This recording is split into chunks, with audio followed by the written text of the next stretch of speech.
Hello, this is Matt with the Danvers Historical Society. Today we're at Glen Magna Farms.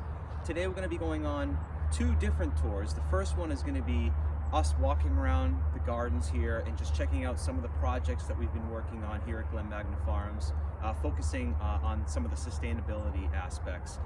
And then after that, we're going to be going on a special tour. We're going to leave the gardens of Glen Magna Farms and then go to my own personal garden, where I've created a new garden last year with the plants that I purchased from our Glen Magna Farms plant sale. So I hope you enjoy, and let's check it out. One of the things that's very near and dear to me is some of the trees that we've been planting at Glen Magna Farms. Let's go check them out. Entering the Chamberlain Garden, we are struck with the abundance of color and aroma of this historic garden. We are allowed to gently listen to the songs of birds and the low hum of busy insects. This is the sight and sound of the garden expressing itself to us, life bursting into being. It's easy to get lost in the foreground of the Chamberlain Garden and miss the element that allows this experience to be possible. The background of mature trees and shrubs can go unnoticed. This background is the glue that binds the garden experience together and what makes Glen Magna Farms so special. The gardeners who planted the trees to create a canvas of green are not around to see the fruits of their labor. How lucky we are to have this beautiful experience designed by people who had us in mind. What a gift they gave to our generation. Dozens of trees and shrubs have been planted at Glen Magna Farms over the last decade. The hope is that these new trees will take the place of the mature, declining trees in the background. The species of trees selected for planting must meet a certain criteria. Will the trees survive with our changing climate? Can they tolerate future drought or high wind events?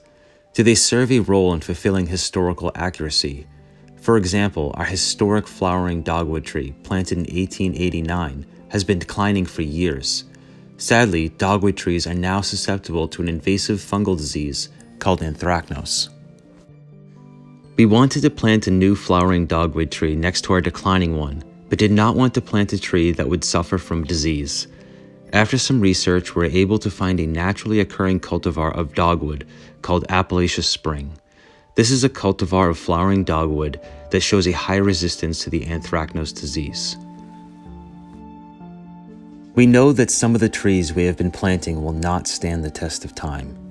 Yet we hope that enough are able to survive to provide the next generation with the same gift that was provided to ours.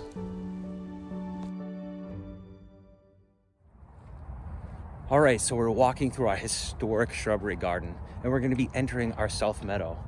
One of the most special days I can recall at Glen Magna Farms is when the Danvers Historical Society and the community came together to restore an heirloom apple orchard.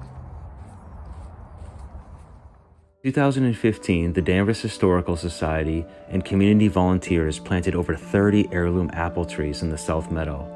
The goal was to restore some of the apple trees that once grew on the farm. The volunteers had a wonderful time planting the trees and learning about how they are important to our heritage. Many of these trees are becoming rare, and we hope that the orchard can serve as a teaching tool to future generations. Furthermore, we hope it can act as a genetic seed bank to help these heirloom apple trees survive into the 21st century. I once heard from a friend that the best thing for a garden is the gardener's shadow. I think that's really true, especially here at Glen Magna Farms. It's a big job, and it couldn't be done without our dedicated staff.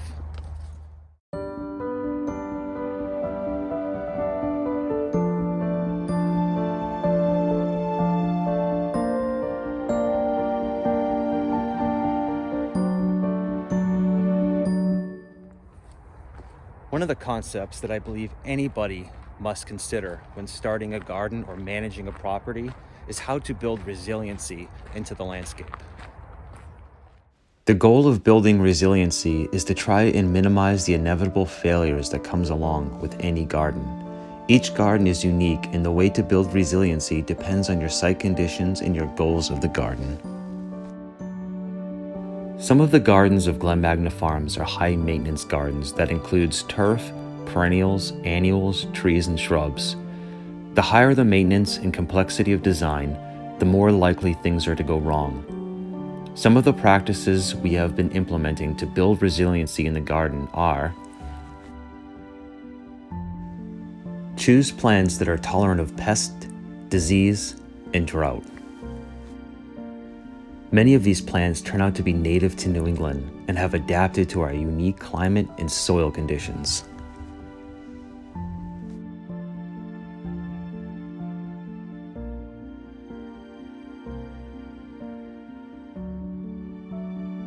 The circle bed is the first garden you see when you leave the Chamberlain garden and enter the shrubbery garden.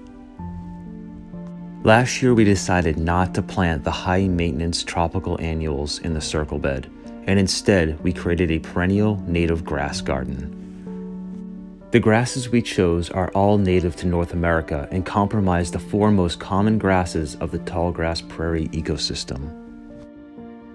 The long roots of these native grasses ensures they can survive the harshest of droughts New England has to offer.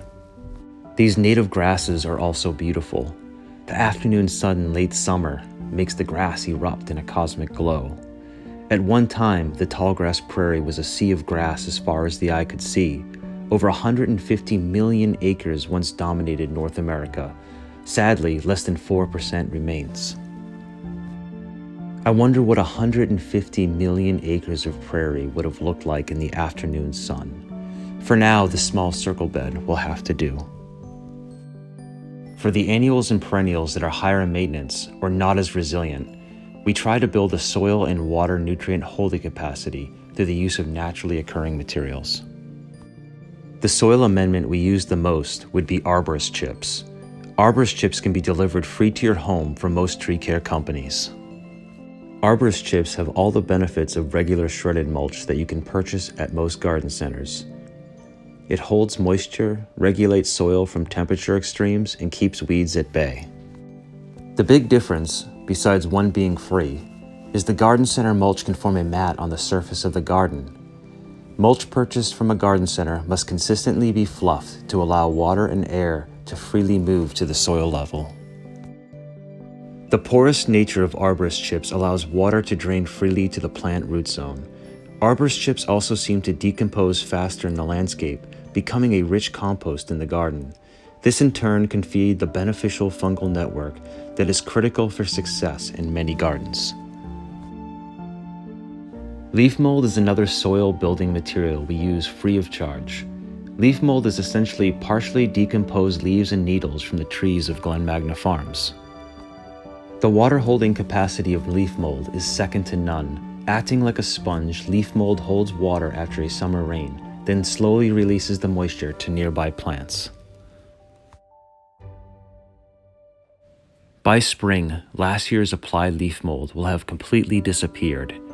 Yet it is now serving the garden in another role, providing nutrients to assist the summer garden into being, ensuring the senses that please us so much will return again. The gardens have a rich history, going all the way back to when the first garden was installed by Joseph Peabody in 1814. The gardens we enjoy today were created by the Endicotts and Peabodys and remained in their care until 1958. To the Endicotts and Peabodys, the gardens represented the golden age of American horticulture. We still have many of the original plantings that the family chose for the gardens of Glen Magna Farms. Today, the gardener's role is to try and evoke the spirit of the golden age of American horticulture. How can we evoke those feelings in the garden while also trying to be sustainable?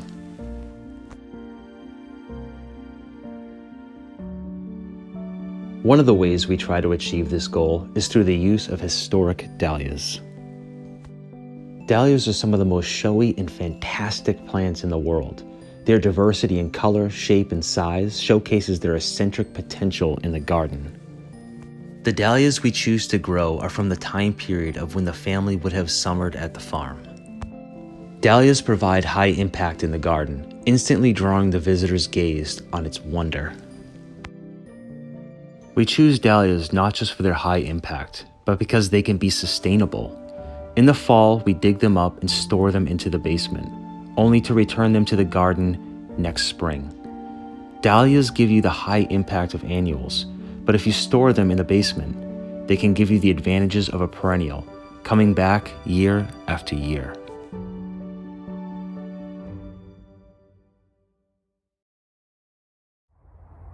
All right, so let's move on now to the second part of our tour. We're going to be leaving Glen Magna Farms and checking out my own personal garden. This is a garden I created last year with plants I purchased from the Glen Magna Farms Back to Nature plant sale. Well, I hope you enjoyed the tour of Glen Magna Farms. Hope you learned a few things. My personal garden is going to be a little different than Glen Magna Farms. Actually, it's going to be a lot different than Glen Magna Farms. Who am I kidding? It's a different style of gardening. It's obviously much smaller. I think gardening can be for everybody. Whether you have a large yard, small yard, front yard, backyard, simple containers on a patio, anytime you can get your hands in the soil, be outside, it's a great thing. Last year, we decided to remove areas of our lawn to make room for a garden. The lawn area was difficult to mow and never seemed to grow without lots of care. The first step was creating a list of goals of what we wanted from our garden.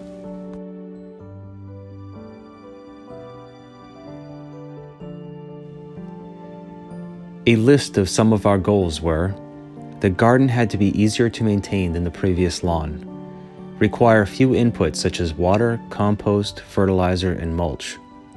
The plants must be adapted to the conditions we have. Do not fight the site was our mantra. Incorporate as many native species as possible to enhance the biodiversity and create food and habitat for our local wildlife. We decided to use bark mulch the first season to help our new plants become established. Our hope is that carefully placed plants will eventually form a living mulch, filling any gaps of exposed soil. This will help in our goal of relying less on outside inputs.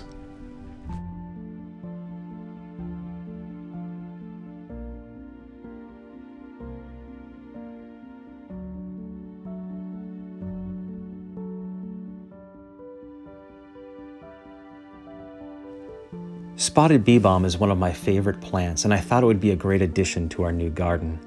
Spotted bee balm is a plant that is native to our region in New England and does well in poor soil conditions, in full sun. Be sure to leave the seed heads on as a food source for birds during the winter months. In ideal conditions, seeds overlooked by birds will germinate, filling in any gaps you have in the garden. This can be an asset, since spotted bee balm is a short-lived perennial.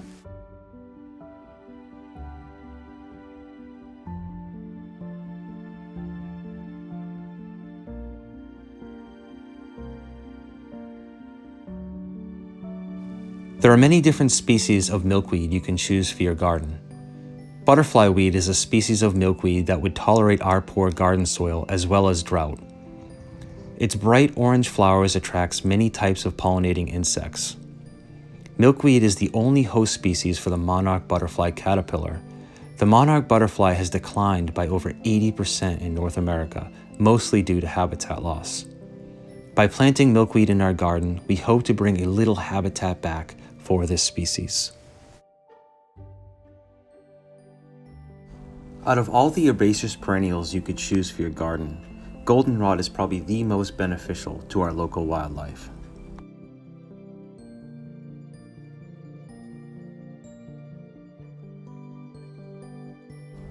There is a species of goldenrod for almost any New England garden. The blue stem goldenrod would be a beautiful addition to the shaded woodland garden. Many of the species of goldenrod are deer and drought tolerant. Contrary to popular garden folklore, goldenrod does not cause hay fever. We are looking forward to watching our new garden grow. Already we have had some failures and we are trying to learn from our mistakes. I feel what is so special about gardening is relationship. The relationship of us shaping the garden into being. And if we allow ourselves to pause amongst our busy labor, we can take notice of how the garden shapes us.